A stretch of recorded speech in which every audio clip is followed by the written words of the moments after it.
Allahu Allahu Allahu Allah Allahu Allahu Allahu Allah. Assalamualaikum warahmatullahi wabarakatuh.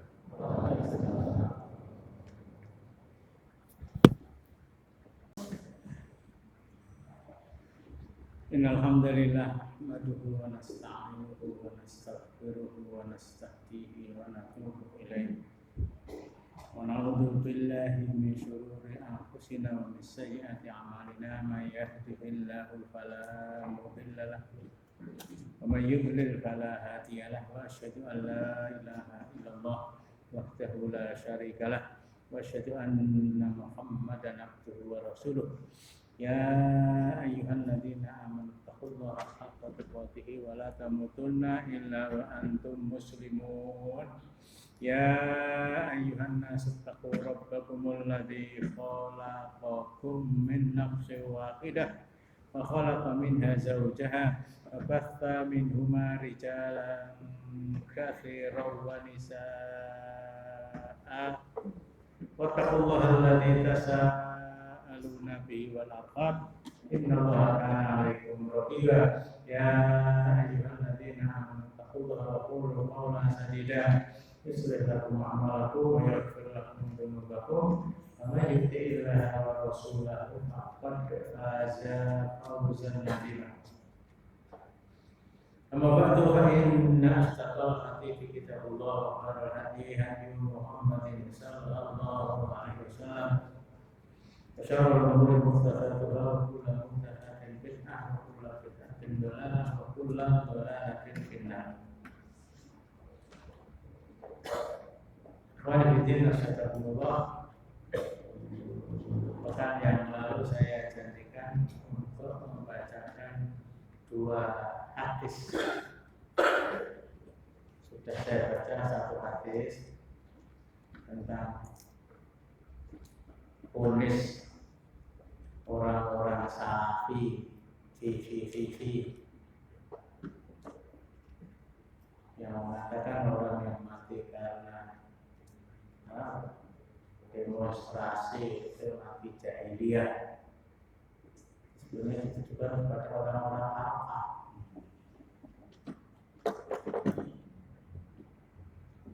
Tapi ada sesuatu yang lebih menarik untuk saya angkat hari ini. Suasananya juga panas hari ini. Panas sih. Pripun Pak Warsa? Mboten iso turuk. Dipase.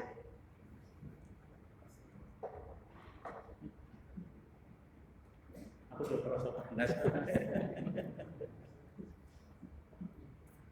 Ada sesuatu yang lebih menarik tentang ulang tahun Charlie Hebdo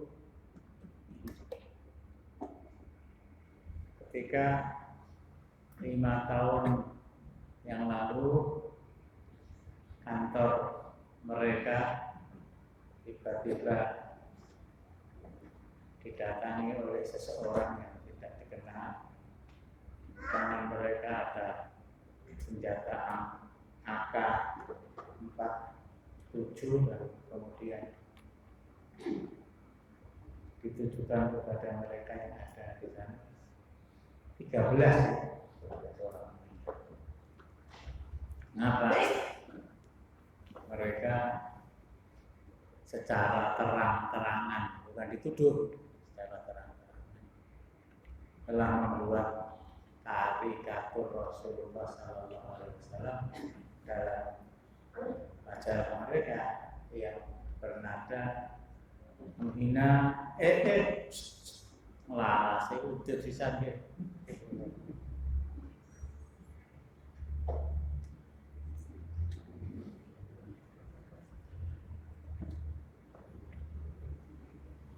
Yang dituduh telah menghina, melecehkan, mengata-ngatai Rasulullah Sallallahu Alaihi Wasallam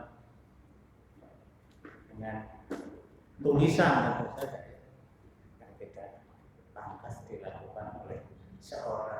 yang berpikiran normal pada orang lain yang diagungkan keberadaannya oleh lebih dari 1 miliar penduduk dunia. Kalau sensus penduduk yang beragama Islam itu ada 1 miliar. Nah, dalam mengulang tahun kejadian itu,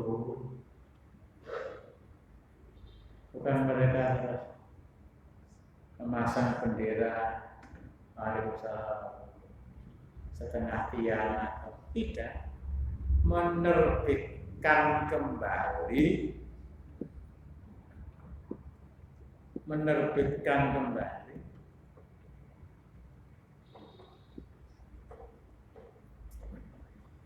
peristiwa yang menyebabkan 13 orang teman-teman mereka itu terbunuh.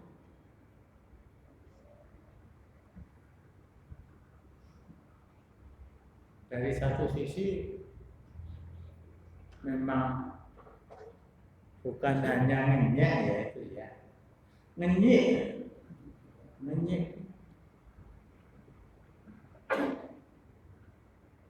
Tapi kalau kita kembali kepada walan tardo angkal yahudu walan nasoro hatta tattabi'a millatahum, oh ya memang pas apa yang dikatakan Al-Quran. Tapi yang membuat saya ya maaf lah, mungkin geleng-geleng kepala. Kok beraninya nyerempet bahaya. Kata bapaknya Mbak Mega, beraninya very koloso. Kalau pernah terjadi dengan diterbitkannya karikatur itu 13 nyawa, Waalaikumsalam warahmatullahi wabarakatuh, melayang, berarti mereka siap menanggung risiko untuk mengalami kejadian yang sama, kehilangan 13 orang teman bahkan lebih. Ini orang-orang Walan Tardo itu mentalitasnya seperti itu. Kalau mentalitas seperti itu tidak dihadapi minimal dengan mentalitas yang sama, ya kapan Islam akan tegak? Akhirnya yang akan saya angkat justru persoalan karikatur tentang Waalaikumsalam, penghinaan pribadi Rasulullah SAW itu bukan sebatas di dalam media cetak mereka, tapi sampai seorang guru usianya 41, Waalaikumsalam, menunjukkan kepada murid-muridnya, lha iki lho sing jenenge Muhammad kok jeneng iki. Didengar oleh seorang pemuda umurnya 18 tahun. Umurnya berapa? Oh, belum ada orang.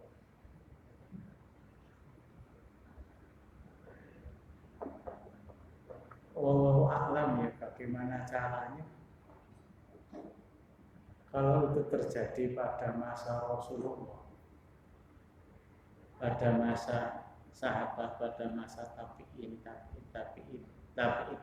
seterusnya, itu sesuatu yang wajib.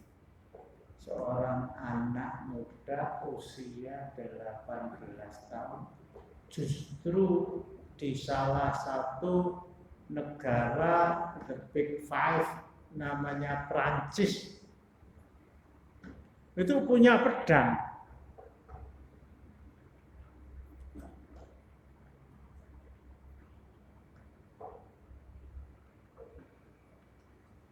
tidak mudah ya menggunakan pedang untuk memisahkan kepala Waalaikumsalam dan raga seseorang menjadi dua.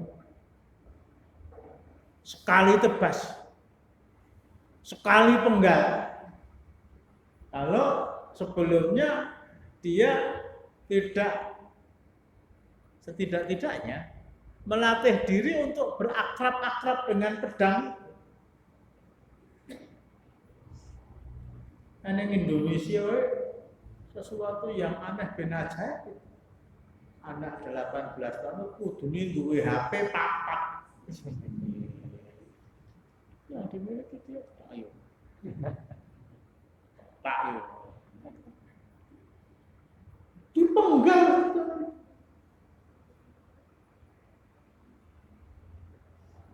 Ya bahwa presidennya namanya siapa? Emmanuel Macron ya. Wah, Masya Allah. Bukan hanya membela salah seorang dari rakyatnya, tetapi mengata-ngatai Rasulullah dengan kata-kata yang seperti dimuat di dalam majalah tadi, sehingga Presiden Turki ya, Tayyip Erdogan sampai negara-negara di Timur Tengah, di Pakistan, di Bangladesh, dan reaksi dari Majelis Ulama Indonesia memerintahkan kepada semua umat Islam untuk memboikot produk-produk mereka. Ini ya bagi saya suatu kemajuan. 5 tahun yang lalu ketika terjadi penembakan 13 orang redaktur majalah Charlie Hebdo itu, saya masih ingat salah seorang anggota MUI diwawancarai oleh RRI Pro 3. Rasulullah mengajarkan kepada kita untuk menebarkan kasih sayang. Wis mati wong mati ya. Dan orang mati sih tobat itu. Jadi kita jangan balas penghinaan kepada Rasulullah itu dengan membunuh nyawa mereka. Nyawanya pribadinya dihina pun beliau senantiasa senyum. Oh tak ketak.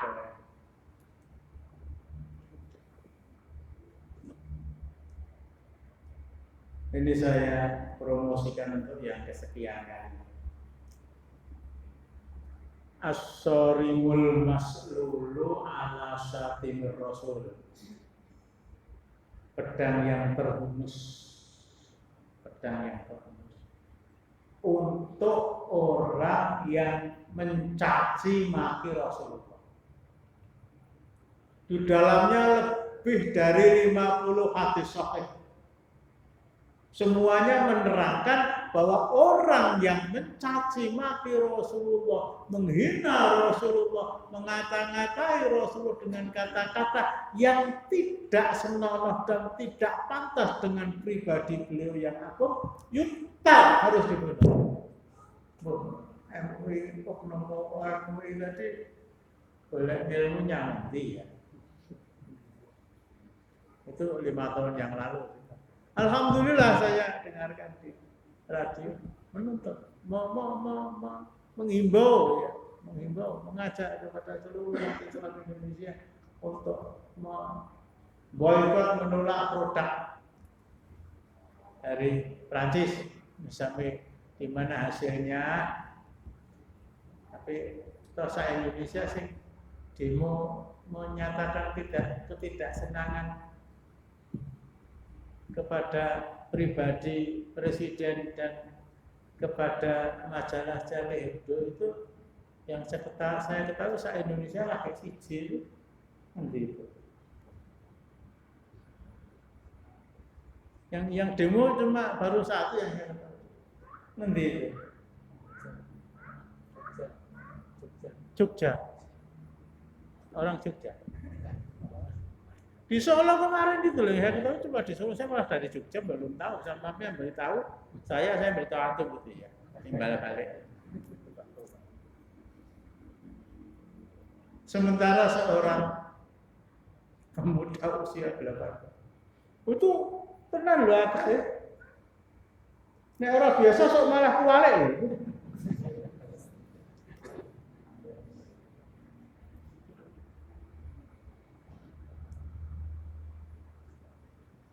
Permasalahan inti yang ingin saya imbau kepada Anda agar kita mensikapi pemuda tadi dengan bahasa Islam.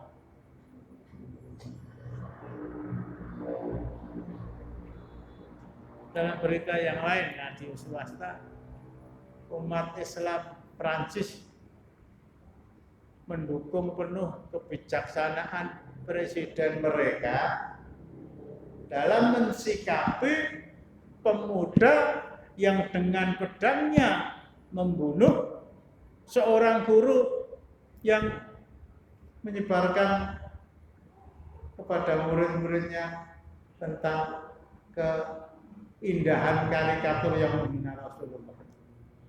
Ya mudah-mudahan kata-kata umat Islam Perancis itu tidak semuanya.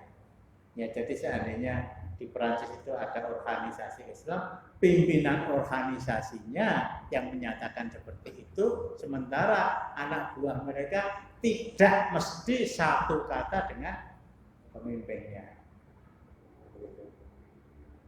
Tapi saya harus ingatkan, pemenggalan kepala orang yang menghina Rasulullah, apalagi menghina Quran, itu terjadi pada masa Rasulullah, sementara Rasulullah sendiri tidak tahu, tetapi Rasulullah mengapresiasi. Ini judulnya pembenggalan. Terjadi pada masa Rasulullah, sementara Rasulullah tidak mengetahui, apalagi memerintahkan. Waalaikumsalam.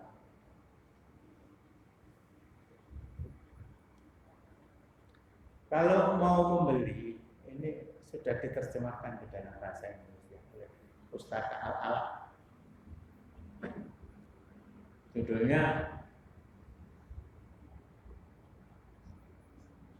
Judul aslinya, Waalaikumsalam, As-Sarimul Maslul ala Syatimir Rasul. Terjemahannya itu hukuman mati bagi penghina Nabi. Itu diterbitkan tahun 2011 ya. Sampai sekarang juga tidak ada satu lembaga baik swasta maupun resmi yang menuntut supaya buku tadi ditarik ulang dan dilarang beredar di tengah-tengah masyarakat. As-Sarimul Maslul ala Syatimir Rasul, hukuman mati bagi orang yang menghina Nabi. Itu pun kurang pas kalau saya, bukan hukuman. Kalau hukuman itu kan keputusan hakim sosial. Ini bukan. Orang yang menghina Rasul itu harus dibunuh. Ini harga mati. Tujuannya ancaman itu orang yang Prancis ya. Terus muat itu. Umat Islam di Indonesia terutama pemudanya itu kan santun, lembut, lemah bumi, tanah.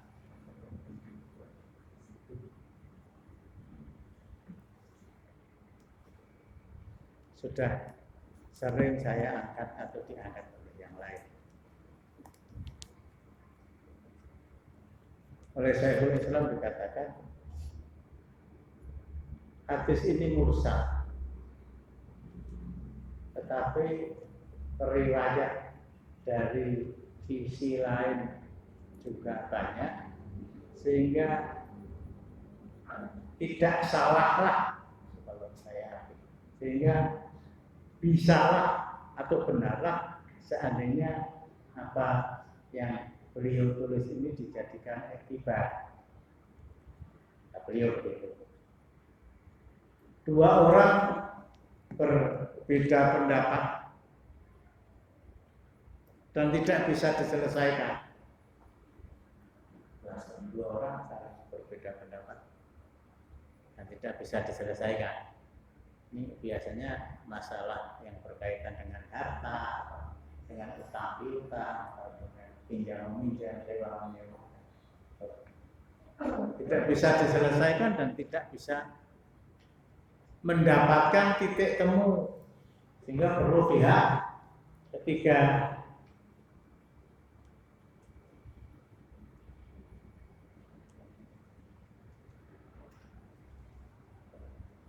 Haddatsani Abi an rajulain tasoma ila Nabi sallallahu alaihi wasallam. Mereka membawa persoalan itu kepada Rasulullah sallallahu alaihi wasallam. Pas.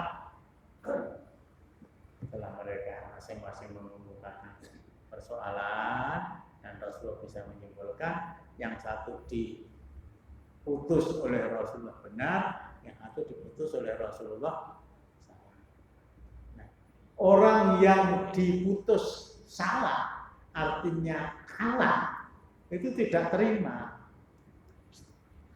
sehingga kata yang dimenangkan tadi, mana boleh? Jadi mau kamu apa? Qala nadhabu ila Abi Bakr As-Siddiq. Saya tidak puas dengan keputusan Rasulullah. Kita menghadap Abu Bakar As-Siddiq radhiyallahu anhu. Mereka datang ke sana, kemudian secara ringkas saya simpulkan, menyampaikan persoalan yang dihadapi. Rasulullah telah memutus, tapi teman saya ini tidak mau terima. Saya menerima bukan karena menang, tapi keputusan Rasulullah itu memang tidak bisa salah. Ya sudah, terima saja apa yang disampaikan oleh Rasulullah kepada kalian. Terima saja apa yang disampaikan Rasulullah kepada kalian. Tetap tidak mau menerima.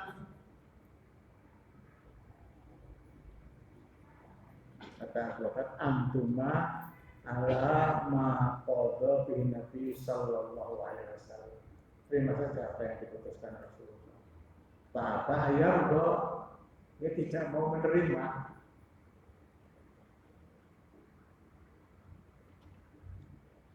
Kita pergi kepada Umar bin Khattab radhiyallahu anhu. Kita pergi kepada Umar bin Khattab setelah kita puas dengan keputusan Rasulullah dan keputusan Abu Bakar As-Siddiq.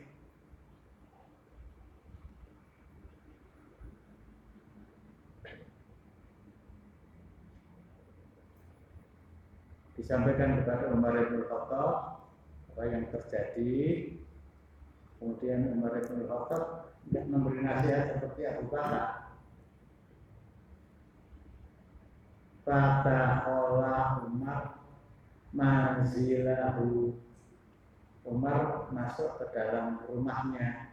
Kalau rumah kita ya, dua orang tadi di kamar tamu, Umar masuk sebentar, bergeledah gitu.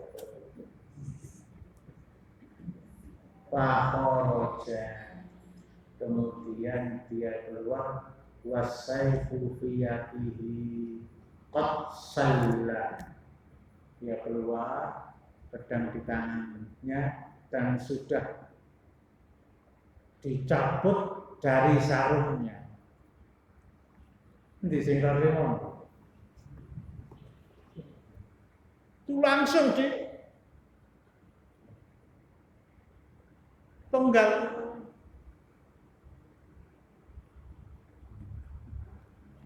Satu riwayat menerangkan keluarganya nggak terima. Abdurrahman Betul? Kamu nggak salib?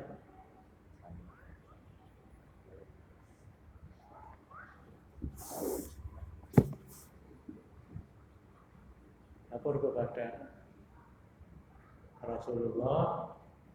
Nah, kemudian Umar dipanggil. Benar Umar kalau begitu. Apa kata Rasulullah? Antal Faruq, Antal Faruq, Antal Faruq, yang menunjukkan kepada anta ngantuk. Aku madu Ronald. Kamu memang orang. Akhirnya Umar dikenal dengan Umar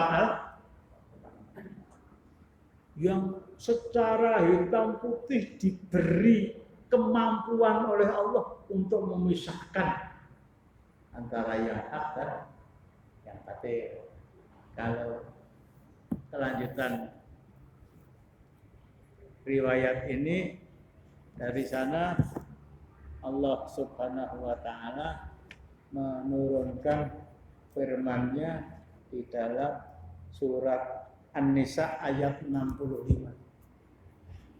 Fala wa rabbika la yu'minuna hatta yuhaqqimuka fi ma syajara bainahum tsumma la yajidu fi anfusihim harajan mimma qadaita wa yusallimu taslima. Maka demi Rabbmu, mereka pada hakikatnya tidak beriman hingga mereka menjadikan kamu hakim terhadap perkara yang mereka perselisihkan. Kemudian mereka tidak merasa dalam hati mereka sesuatu keberatan terhadap putusan yang kamu berikan, dan mereka menerima dengan sepenuhnya. Syarat untuk menjadi orang beriman dalam ayat ini ada 3. Fala warabbika la yu'minun, tidak demi Rabbmu mereka tidak beriman. Para salap ngantek bathuke benjul. Arepa poso ngantek wetenge kempek. Haji tiap tahun. Mereka tidak beriman. Kecuali kata-kata hatta itu tidak akan terwujud sehingga apa yang ada di belakangnya terrealisir. Fakulu wasrabu hatta yatabayyana lakumul khaytul aswadu minal khaytil abyadi minal khaytil aswadi minal fajr. Kamu boleh makan di malam Ramadan sehingga datang waktu subuh. Artinya sebelum waktu subuh, nah di sini tidak demi Rabbmu mereka tidak beriman sehingga mereka berhakim kepadamu Muhammad terhadap persoalan yang mereka hadapi. Hakimnya Rasulullah. Mereka sudah melakukan itu, tetapi tidak melaksanakan yang kedua. Tsumma yajidu fi anfusihim harajan mimma qadai. Mereka tidak mendapatkan satu beban sedikit pun atas apa yang kamu putuskan. Yang ketiga, wa yusallimu taslima, dan mereka terima keputusan kamu itu secara ikhlas. Sekali lagi. Maka demi Rabbmu, mereka pada hakikatnya tidak beriman hingga mereka menjadikan kamu hakim terhadap perkara yang mereka perselisihkan. Kemudian mereka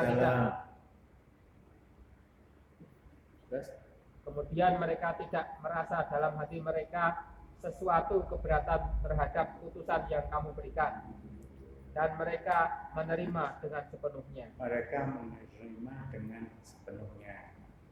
Ini peristiwa itu terjadi pada masa Rasulullah, sementara Rasulullah tidak mengetahui.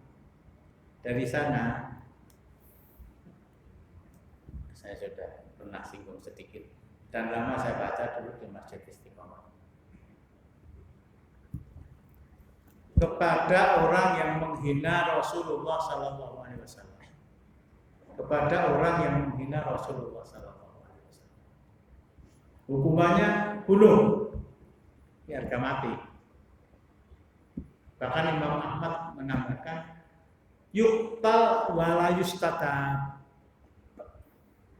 dibunuh dan tidak diberi kesempatan untuk bertobat, minta maaf.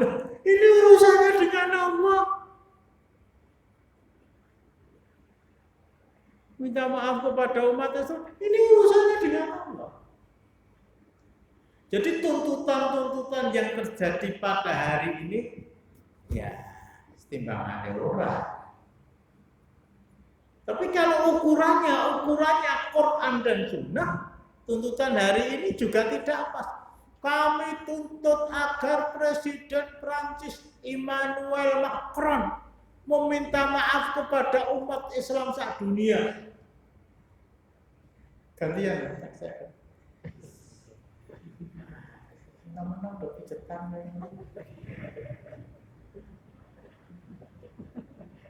Ini alasannya soalnya rasa saja. Waalaikumsalam.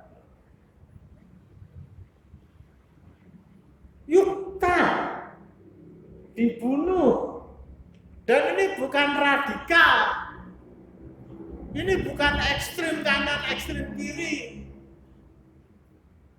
ini harga diri, ini harga diri. Nabi, saya pernah sampaikan 5 tahun yang lalu kira-kira, ketika pemain band terkenal dari Inggris di tahun-tahun 70-an. Belum ada rambut dengar. Apa itu?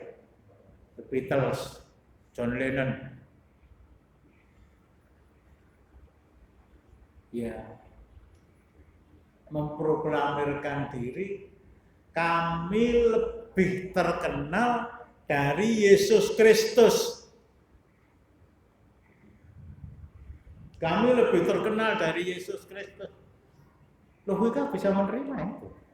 Yesus Kristus itu dikenal di negara-negara yang penduduknya beragama Kristen, di Eropa, di Amerika Utara, di Amerika Selatan, di Australia. Pada waktu itu ya.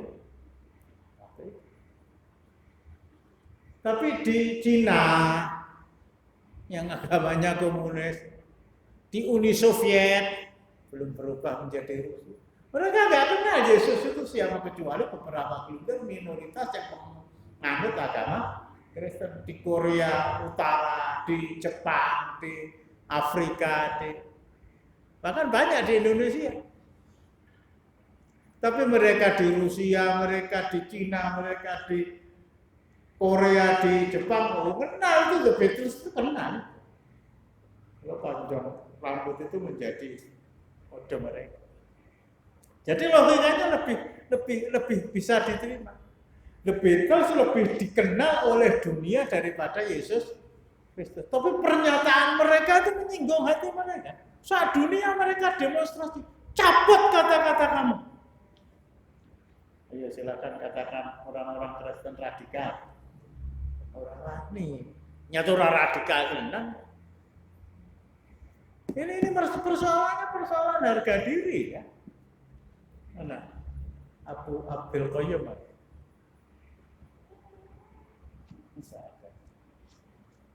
Wah.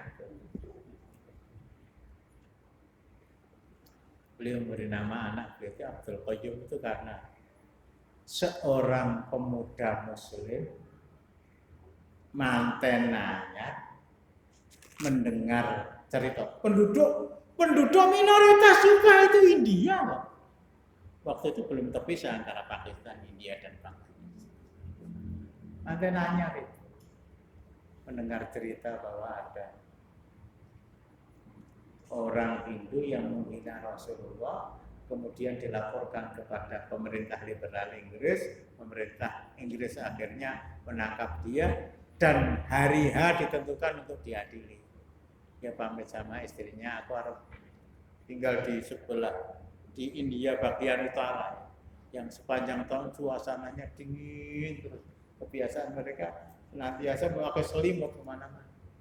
mendatangi sidang kepada orang yang menghina Rasulullah di kota Mumbai atau Mumbai, yang mengizinkan pada hari yang ditentukan terbuka untuk umum sehingga orang tidak curiga sama dia ketika dia masuk ke ruang sidang dalam keadaan menyelimuti dirinya. Oh ini uang lor ini simo.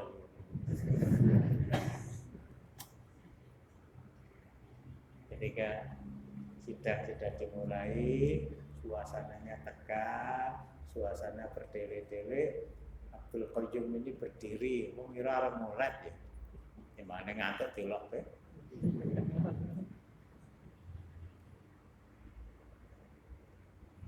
Bangun dan dengan tangkas menuju ke tempat pesakitan. Pak Hakim, orang yang menghina Rasulullah tidak diputuskan hukumannya dengan sidang seperti ini, tapi dengan ini dia keluarkan. Besok diunjangkan ke tubuh orang.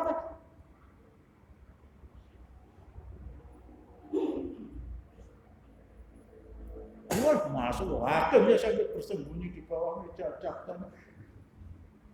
Dan si Abdul Qayyum ini sadar-sadarnya, aku mesti kecekel.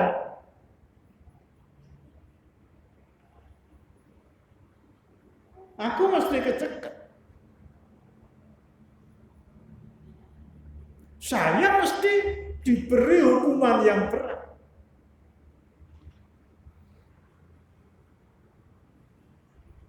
Tetapi kecintaan saya kepada Rasulullah yang harus saya letakkan dalam urutan yang pertama setelah Allah dan jihad. Habbailaikum minallahi wa rasulihi. Nomor 2 ya. Wa jihad fi sabilillah. Nomor 1 setelah Allah. Manusia nomor 1 yang harus saya cintai. Ini dihina oleh seseorang dengan cara yang seperti ini. Apa pertanggungjawaban saya kepada Allah kalau saya diberi kekuatan untuk membunuh orang tadi dan saya tidak membunuh? Gagal itu. Sedang diletakkan pelungguran dan Pak Polisi, tugasnya sudah selesai. Pak Polisi, tugas saya sudah selesai, silakan saya ditangkap. Silahkan saya diadili. Saya siap diadili karena saya takut diadili oleh Allah nanti di akhirat karena saya tidak membela orang yang harus saya bela di atas kecintaan saya kepada ibu saya, bapak saya, anak saya, istri saya. Bukan India. Madura itu ada laki-laki istrinya disingsoti wong ning dalan itu.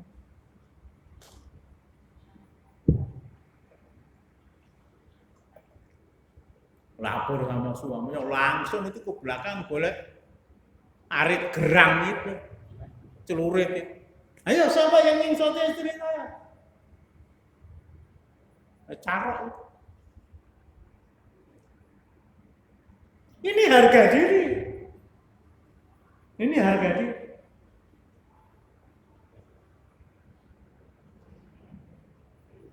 Kisah tentang Abdul Qayyum itu diangkat oleh Buya Hamka dalam sebuah buku yang judulnya satu kata, ghirrah, cemburu.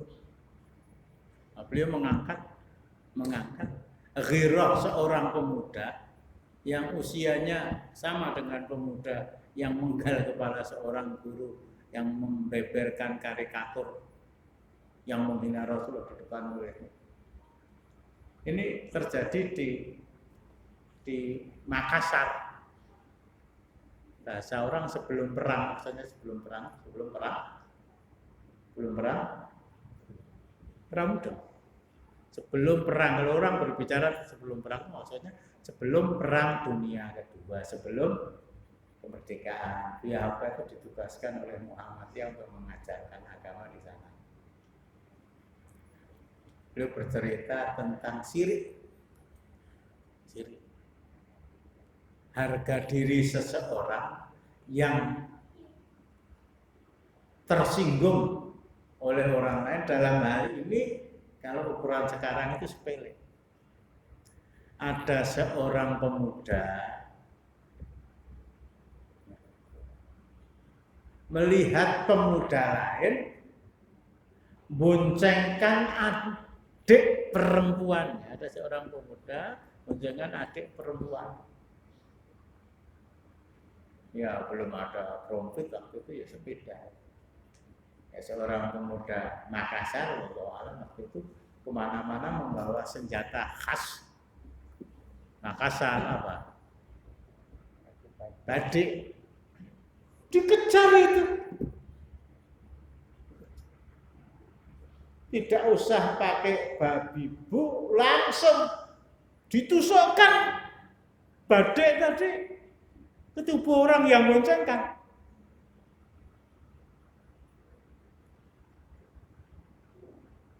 Ini oleh Buya Hamka memang tidak dikatakan perbuatan dia itu betul, tetapi beliau mengangkat dari sisi lain, inilah harga diri. Orang Madura kepada istrinya saja seperti itu. Orang Bugis ya, kepada adiknya digoncengnya sama duduk bojone. Kalau sekarang malah sujud syukur ya. Alhamdulillah, adikku wis entuk jodoh.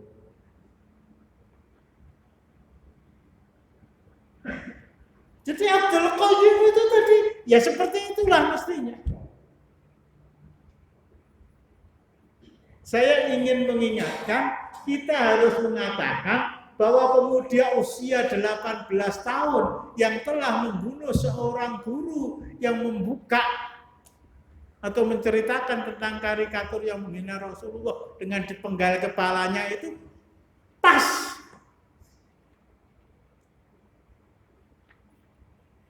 Artinya kalau nilai itu sudah 100. Umar bin Khattab melakukan itu tanpa sepengetahuan Rasulullah. Antal Faruq. Sehingga orang yang menghina Rasulullah itu harus dibunuh. Yang pertama atas perintah Rasulullah. Ada pendeta Yahudi, mulutnya terocok menjelek-jelekan Rasulullah ke Makkah, perjalanan 11 hari 12 hari itu hanya untuk menjelek-jelekan Rasulullah supaya yang kesana itu nomor 1 jelek-jelekan nomor 2 mau dilapor ke KPU gitu ya, hanya untuk menjelek-jelekan Rasulullah. Bahkan kepada orang-orang munafik, kepada orang Yahudi sendiri, istri-istri beliau, sahabat-sahabat beliau. Secara manusiawi Rasulullah juga risih ya.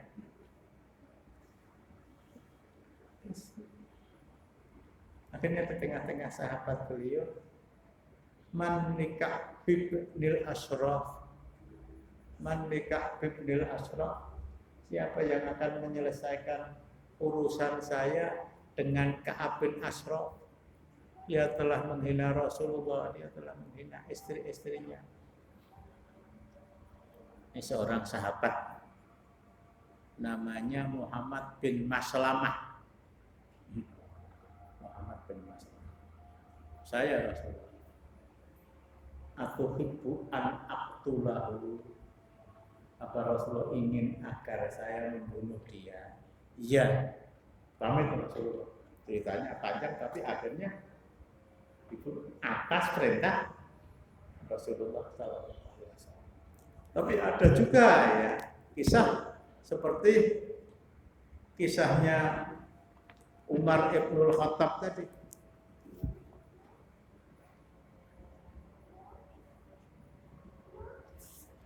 Seorang laki-laki Muslim buta, seorang laki-laki buta.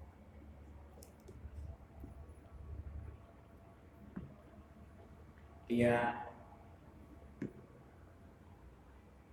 mempunyai seorang budak wanita Yahudi, budak ya, tinggal satu rumah. Dari rahimnya lahir anak dia. Tapi dalam perjalanan hidup mereka, wanita ini mulutnya mulai tidak benar kalau ngomongkan pribadi Rasulullah sallallahu alaihi wasallam. Diberi nasihat, nggih ning ora kepanggih kalau orang Jawa. Itu apa yang dia lakukan. Ketika wanita tadi tidur, didatangi, dicekik ya.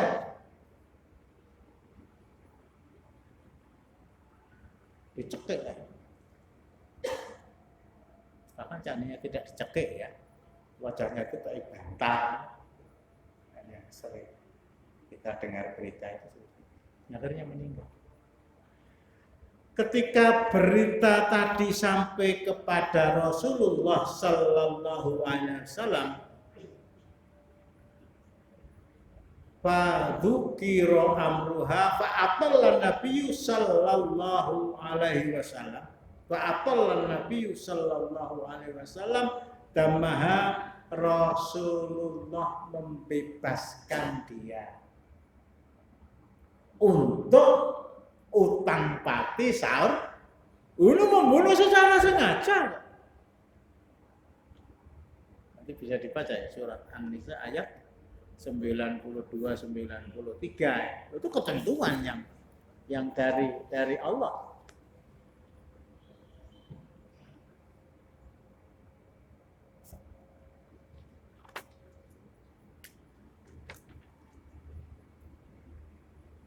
Sembilan tiga wa may yaqtul mu'mina muta'ammidan fajazaa'uhu jahannam khalida fiha wa ghadiballahu alaihi wa la'anahu wa adda lahu 'adzaban nadzima. Masuk jahanam, kekal di dalamnya, Allah murka kepadanya dan melaknatnya dan menyediakan untuknya siksa yang besar. Itu di akhirat. Di dunia keluarganya kalau sepakat menuntut utang nyawa sahur nyawa harus bayar dengan nyawa. Tapi Rasulullah membebaskan lagi. Mengapa? Dia membela Rasulullah. Membunuh dia bukan karena interest pribadi, tapi karena kecintaan dia kepada Rasulullah sallallahu alaihi wasallam. Ada lagi kisah yang sudah sering saya angkat, tapi kok saya masih senang terus yang menceritakan ini. Seorang laki-laki bernama Umair bin Adi. Seorang laki-laki bernama Umair bin Adi. Saya punya usul istrinya sedang hamil dan nanti lahir laki-laki beri nama Umair. Ada sisi kepahlawanan tersendiri yang dia miliki yang berbeda dengan sisi-sisi kelebihan yang dimiliki para sahabat.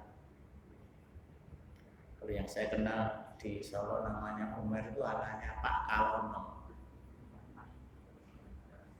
Betul. Ini Umar kan, nomor 2, nomor 1 Aslam. Lereh ya Pak Warsam ya, kamu nih. Lereh ya. Betul. Seorang wanita bernama Asma binti Marwan.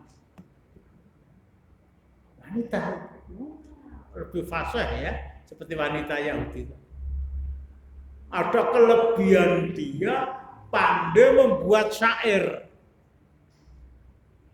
Sehingga penghinaan kepada Rasulullah itu disusun dalam kata demi kata, dalam bait demi bait yang sangat indah, tetapi isinya jauh lebih nyelekit daripada kata-kata biasa. Nah, si Umar ini bela-bela mau minta izin Rasulullah sedang memimpin pasukan menuju Medan Badar. Kalau ditunggu sampai kembali belum jelas kapan kembalinya, syair tadi akan lebih tersiar di kalangan masyarakat Madinah, terutama akan membuat semakin resah orang-orang Islam dengan kata-kata ini.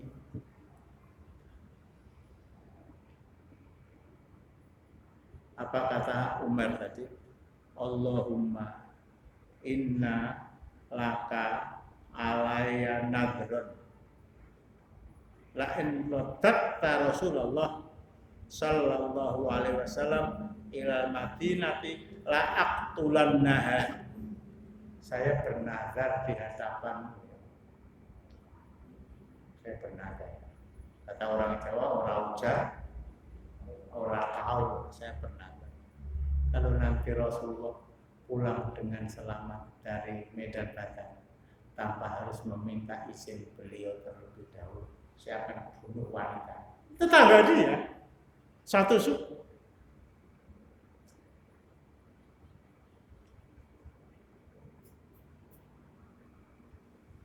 Malam hari dia persiapan pedangnya. Kalau kita dipersiapkan HP-nya. Malam hari dia persiapan pedangnya. Secara pelan-pelan, ya rumah tetangga ya, mana pintu yang mudah dibuka, mana yang tidak bisa dibuka, mana jendela yang bisa dilompati, mana belum sing iso dicolong toko. Ya. Itu kan kata-kata teman kamu itu kan. Siapa? Gus Rafiq. Dia masuk. Bismillah. Pedang. Ya cari kamar wanita tadi. Masuk ternyata anaknya banyak itu. Satu kamar itu anak laki-laki, perempuan tidur di sekeliling ibunya.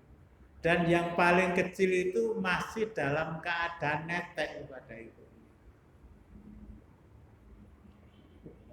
Patah ini anak yang jerit terus piye lah gitu ya. Bismillahirrahmanirrahim. Dipisah dari tetek itu. Anak tetap lelap tertidur tentu saja atas izin Allah. Si wanita tetap lelap tertidur. Nah di sini. Pedang itu dihunjamkan ke dada wanita sampai tembus ke punggung.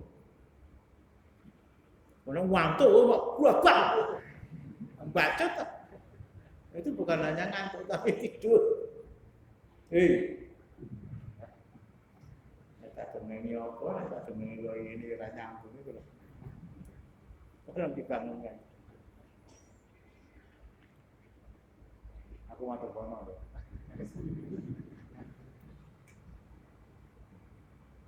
Ya, pedang dicabut, darah dibersihkan, dia keluar dari rumah, tidak ada seorang pun yang mengetahui. Aman.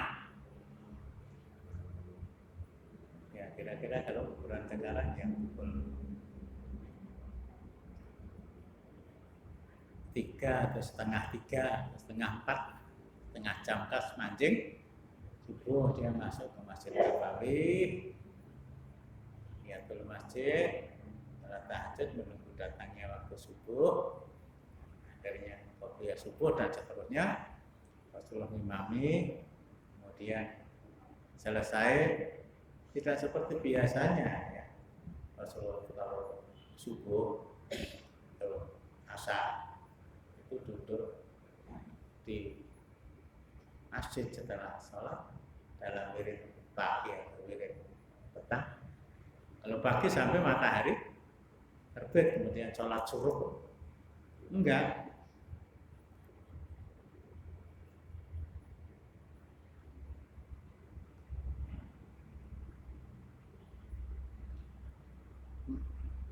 Falamma syarafan Nabi sallallahu alaihi wasallam, Rasulullah sudah selesai melakukan sholat subuh, imam sholat subuh, tidak duduk melanjutkan dengan acara wirid pagi, tapi berdiri mendatangi Umar bin Ati di tempat dia sholat. Semua mata tertuju kepada beliau. Akhirnya berhenti di sana. Setelah berada di depan dia, wallah beliau berdiri. Umar bin Ati itu duduk. Aqatal ta binta Marwan. Aqatal ta binta Marwan. Apa kamu membunuh anak perempuannya Marwan? Apakah kamu membunuh membunuh anak perempuannya Marwan. Yang tadi yang saya sebutkan Asma, bukan Asma. Asma itu binti Abu Bakar, Asma itu istri Abu Bakar. Asma, Ain Sot Mim. Apa kamu telah membunuh anak perempuan Marwan? Apa jawab dia? Naam. Iya Rasulullah. Dari mana beliau tahu? Mayantiku anil hawa in huwa illa wahyu yuha. Bi abi anta wa ummi ya Rasulullah. Demi bapak dan ibuku, saya lakukan itu semata-mata karena cintaku kepada Allah. Kalau saya uraikan, karena cintaku kepada Rasulullah dan karena cintaku kepada Islam.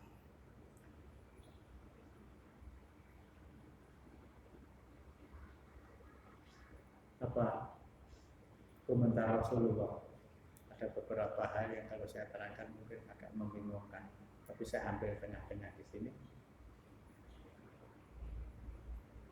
Faltafatan Nabiyyu alaihi salam ila man haulahu. Kemudian Rasulullah melihat kepada jamaah yang ada di sekitar Umair. Jadi wiridannya bubar semuanya, melukung Rasulullah dan Umair. Apa kata beliau? Ila ahbabtum antadhuru ila rajulin nasarallaha wa rasulahu bil ghaibi fanduru ila Umar bin Adi. Kalau kalian ingin melihat orang yang membela Allah dan Rasulnya dalam suasana gaib, kalau tidak tahu. Kalau ingin tahu kamu seorang yang ingin membela, yang telah membela Allah dan Rasulnya di malam gelap gulita tanpa ada orang yang menemani dan tanpa ada orang yang dimintai tolong, lihatlah kepada umat. Ini kalau saya memahami dan harus kita pahami seperti itu, Rasulullah memberikan acungan jempol, meskipun tanpa seizin beliau. Orang yang membawa senjata 5 tahun yang lalu masuk ke kantornya Charlie yang dulu itu juga minta izin siapa ya? Apa minta izin kepada presiden? Oh, kekaki. Kemarin juga tidak. Tapi itu yang Islami itu. Saya tidak mengajak untuk mencontoh, tetapi mengajak untuk mengkagumi. Apalagi kalau saya, itu dua anakku, uragur anakku, uragur putuku, ya putu saya. Sementara saya tidak mempunyai nyali seperti itu, dia sadar itu. Seperti saya pernah ingatkan, Abu Ubaidah bin Jarrah di Emmawas berpidato kepada pasukannya, sebuah wilayah yang penduduknya sekitar 75.000, 25.000 orang meninggal karena taun. Jadi kalau penduduk dunia hari ini 7,5 miliar, 2,5 miliar itu mati karena corona. Apa kata beliau? Taun ini adalah rahmat yang diberikan Allah kepada kalian.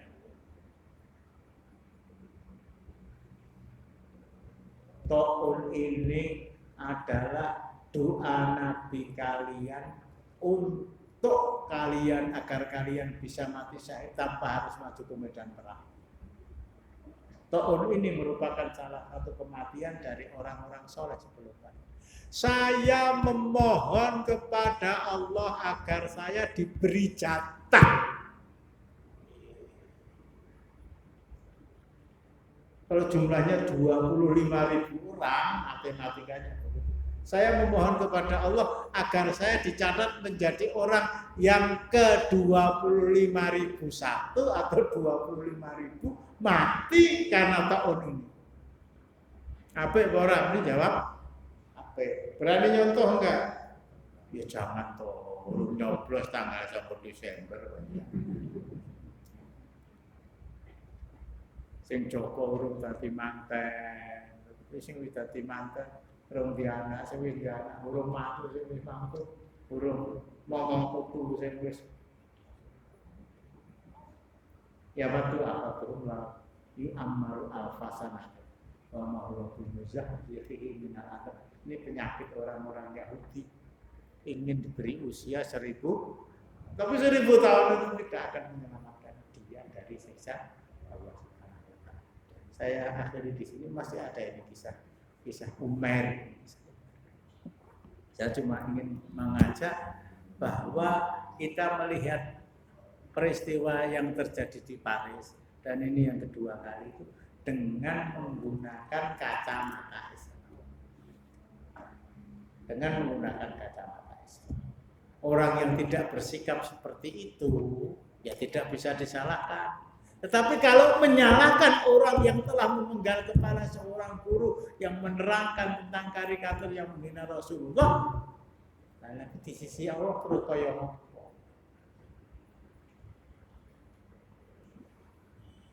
sebelum saya akhiri, protes apa tidaknya kan? Ini sekedar ngulang saja, tapi saya merasa kok tidak tidak pas kalau tidak mengangkat persoalan ini kembali lagi, meskipun juga pernah kita ada yang udah konselak ngantuk. Ini hari terakhir lah ya, hari terakhir libur panjang kan? Rabu, Kamis, Jumat, Sabtu, Ahad. Ini hari terakhir bagi kita, mudah-mudahan siam panjang. Kamis, bed, 13, 14, 15, Jumat, Sabtu, Ahad. Masih dilanjutkan besok pagi sekali lagi siam. Nah, saya harus ingatkan sekali lagi dan berkali-kali. Kalau kita ngampet luwe di bulan Ramadan itu bukan yang dijoli ya. Tapi kalau siam sunnah, ini indahnya siam sunnah ini di sini. Eneng sego aku mangan ya ora dosa. Eneng es teh aku ngombe ora dosa. Eneng wedang uwuh ya. Tapi saya tahan diri saya untuk tidak makan, untuk tidak minum. Aku bongkar ya ora dosa. Meskipun sudah niat wis jam 3:30 mulak banget, bongkar ya ora dosa. Tapi saya tahan. Nah, salah satu di antara ajaran siam sunnah itu pengendalian diri. Mudah-mudahan bisa mengendalikan diri. Pantukan manusia itu ini kok ya. Kalau ini memang sudah dijamin oleh Allah, ora aneh. Pasokan udah terlambat. Setelah itu ini, kalau ini bisa kita tahan, mudah-mudahan yang lain juga bisa kita. Kita nggak ada betul. Kita akhiri dengan doa.